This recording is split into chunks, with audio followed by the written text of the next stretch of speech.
2017 में जीएसटी आया था, क्या आपको पता है?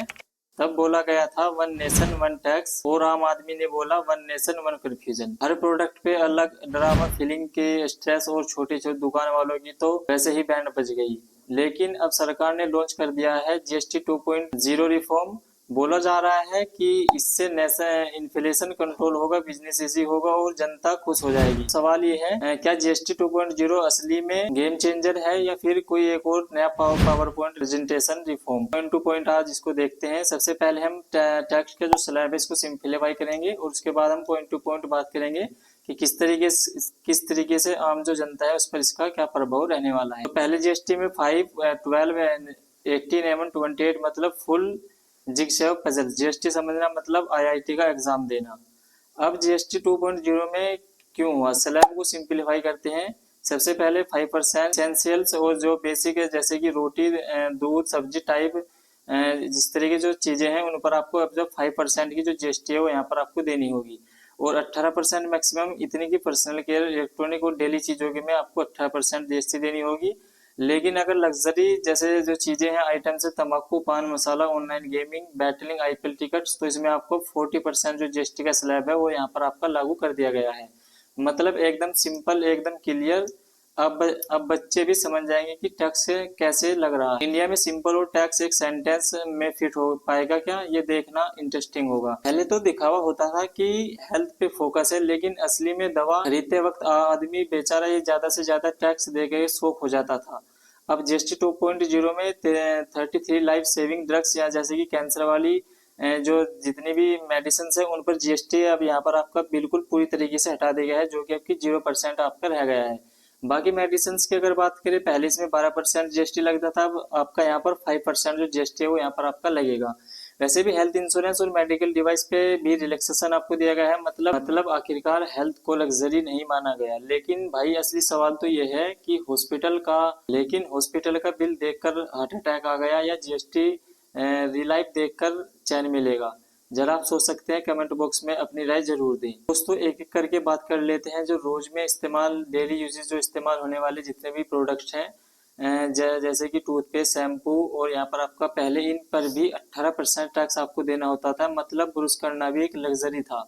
लेकिन अब जीएसटी 2.0 में पर्सनल केयर प्रोडक्ट को 5% स्लैब में डाल दिया गया है, और खाने पीने की जो भी बेसिक चीजें होती हैं उनको भी रोटी, दूध, पनीर एकदम आपको फ्री ऑफ जीएसटी यहाँ पर आपको लगने वाली है। उसके बाद अगर बात करें, बस एक प्रॉब्लम है, जैसे कि पनीर खाने का मन करे तो जीएसटी नहीं लगेगा, लेकिन बिरयानी ऑर्डर करोगे तो टैक्स भी लगेगा, मतलब फिट इंडिया का इनडायरेक्ट रिफॉर्म। उसके बाद बात कर लेते हैं किसान और कंस्ट्रक्शन सेक्टर की, जिसमें कि पहले किसान बोलता था हम अन्नदाता हैं, लेकिन टैक्स दाता भी हैं। ट्रैक्टर, फर्टिलाइजर, इरिगेशन सब पे टैक्स लगता था, लेकिन अब जीएसटी 2.0 में एग्रीकल्चर टूल्स जैसे ट्रैक्टर, फर्टिलाइजर सबको यहाँ पर 5% स्लैब में डाल दिया गया है। मतलब किसान को सबसे सस्ती चीज मिलेंगी। और कंस्ट्रक्शन सेक्टर में भी सीमेंट, स्टील, ब्रिक्स पे टैक्स कम कर दिया गया है। मतलब अब घर बनाना थोड़ा सा सस्ता लगेगा, लेकिन बिल्डर जैसे ही पॉकेट में कितना जीएसटी का बेनिफिट देंगे और कितना खुद रखेंगे, लेकिन वो तो आपको पता ही होगा। व्हीकल और इलेक्ट्रॉनिक्स की, जैसे कि गाड़ी लेने का प्लान अगर आपका बन गया था, लेकिन टैक्स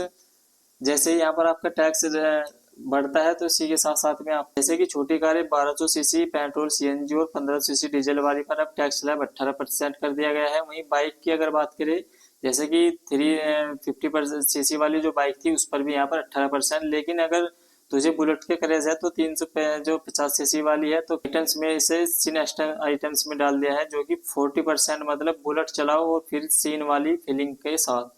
इलेक्ट्रॉनिक भी सस्ते, टीवी जैसे फ्रिज, वॉशिंग मशीन, एसी, अब इस पर भी यहाँ पर आपका 18% स्लैब में, मतलब अब घर में लग्जरी थोड़ा अफोर्डेबल होगा रिफॉर्म के पहले। उसके बाद अगर इंश्योरेंस की बात करें, इंश्योरेंस और हेल्थ सर्विस की, तो जिसमें कि आपको बताया गया है हेल्थ और इंश्योरेंस लाइफ सर्विस जो होती है पुलिस पर जीएसटी खत्म कर दिया गया। मतलब इंश्योरेंस लेने वाले आदमी को थोड़ा रिलाइफ, वैसे तो इंडिया में इंश्योरेंस लेने ही एकदम, लेकिन अब तो टैक्स खत्म होने से लोग थोड़ा मोटिवेशन हो जाएंगे।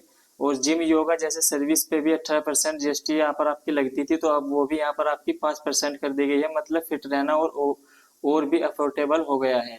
अब सिर्फ मोटिवेशन का टैक्स भरना होगा। उसके बाद फ्रेंड्स बात कर लेते हैं इंटरटेनमेंट एंड ऑनलाइन गेमिंग की। अब भी इंटरटेनमेंट और फ्री कभी हुआ है क्या? आईपीएल टिकट पे पहले 28% टैक्स था, लेकिन अब इसको बढ़ाकर 40% कर दिया है। मतलब क्रिकेट देखना भी एकदम लग्जरी एक्टिविटी रहेगी यहाँ पर आपके लिए।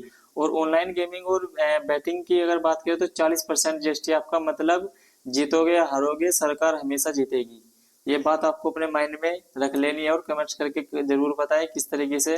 अगर आपको वीडियो पसंद आ रही है तो चैनल को सब्सक्राइब कर लीजिए, लाइक कर दीजिए। उसके बाद बात कर लेते हैं भाई, सबसे बड़ा प्रॉब्लम फिलिंग और कंप्लेंट्स था जीएसटी 2.0 में। Auto refunds, pre filing returns, e commerce sellers के लिए एक ही रजिस्ट्रेशन सिस्टम, फेक बिल्डिंग और जुगाड़ के लिए एआई मॉनिटरिंग। मतलब अब फिलिंग होगी इजी, लेकिन सर्वर डाउन हुआ तो फिर सीए को कॉल करना पड़ेगा कि गेम वही रहेगा। भाई इस तरीके से हमने एक एक करके जीएसटी के जो स्लैब्स है उसको हमने यहाँ पर देख लिया है। तो भाई क्या जीएसटी 2.0 में एक बड़ा रिफॉर्म है या इन्फ्लेशन को कम कर सकते हैं, कॉमन मैन को रिलाइफ मिलेगा और इंडस्ट्री को बूस्ट मिलेगा। लेकिन असली सवाल वही है, क्या ग्राउंड पे इम्प्लीमेशन स्मूथ हो जाएगा या फिर। तो क्या आपको लगता है कि जीएसटी 2.0 आपको एक आम जनता को फायदा देगा या फिर सरकार को एक और जुमला बनाने का चांस, मैं बताओ। और हाँ, टैक्स भरना मत भूलना, वही वरना सरकार का एआई बाबा तुम्हें ढूंढ लेगा। आई होप दोस्तों वीडियो आपको काफी पसंद आया होगा। यदि वीडियो पसंद आया है तो वीडियो को लाइक कर दीजिए, शेयर कर दीजिए। तब तक के लिए मिलते हैं एक नेक्स्ट वीडियो में। जय हिंद, धन्यवाद।